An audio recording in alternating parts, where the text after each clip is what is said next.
Hello, everyone. I'm Congresswoman Bonnie Watson Coleman. I want to first thank PrEP for All, Thrive SS, and everyone at today's summit for their tireless efforts to ensure PrEP gets into the hands of everyone who needs it. I'd especially like to thank Dr. Oni Blackstock, Wakefield, Dawn Smith, and Leisha McKinley Beach. Your efforts have and will continue to save countless lives. Many of you already know the harrowing statistics.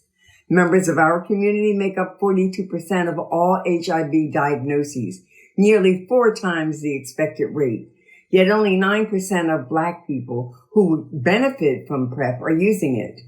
This is despite this summer marking the 10th anniversary of the FDA approval for PrEP, and despite the best efforts of the manufacturers of PrEP to fill seemingly every commercial break with advertisements.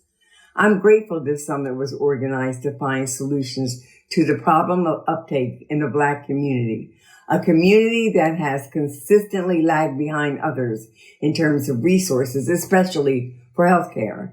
We know that an ounce of prevention is worth a pound of cure.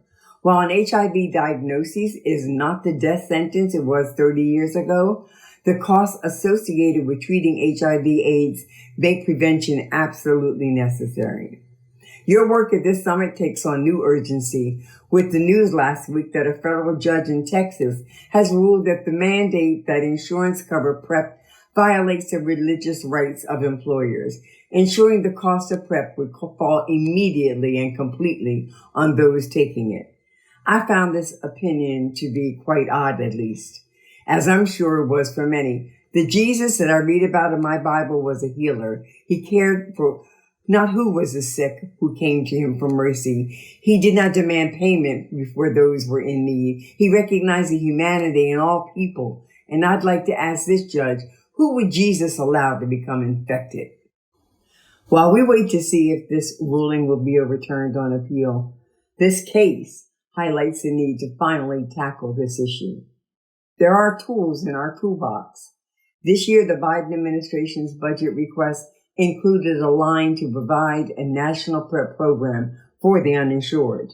I have a bill, the PrEP Assistance Program Act, that would do just that.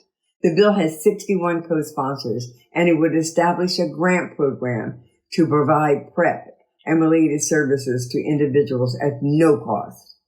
Everyone here believes in the work of saving lives. We understand that when the threat of HIV/AIDS began to fade for wealthier communities, those with the resources for prevention and treatment, the attention on the AIDS issue crisis began to fade. But the people in this room, we are evidence that we recognize that for many, this crisis has not faded, that it will not truly end unless we make it end, unless we put in the work to make sure that everyone has access, true access to prevention and care. So thank you for the work you've done and to the work you will continue to do. God bless you.